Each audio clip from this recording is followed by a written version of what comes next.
আসসালামু আলাইকুম বন্ধুরা, আপনারা সবাই কেমন আছেন?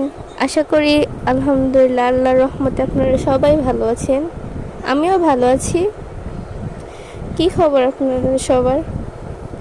আমি শখ করে 2টা গোলাপ গাছ লাগিয়েছিলাম আমার গোলাপ বাগানে। হঠাৎ করে দেখি মাঝে একটা পুঁইশাক গাছ উঠেছে।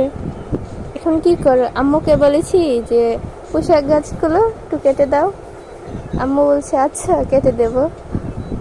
যে এই যে কাটতেছে, ডালগুলো এতই বেশি হয়েছে যে কাটতেছে কিন্তু কমতেছে না আর। আচ্ছা যাই হোক, তো অনেক কিছুই বললাম, আপনাদের সাথে একটা কথা শেয়ার করি। আমাদের ফ্যামিলিতে আমরা 6 জন।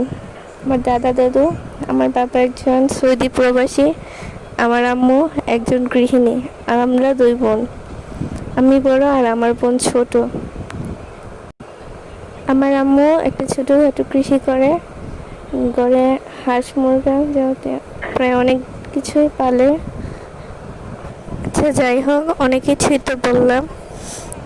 আমরা একটা ছোটোখাটো ইউটিউব চ্যানেল খুলেছি, সবাই আমাদেরকে একটু ভালোবাসা দিবেন, লাইক কমেন্ট এবং সাবস্ক্রাইব করে পাশে থাকবেন। আমরাও চেষ্টা করব সবাই পাশে থাকার।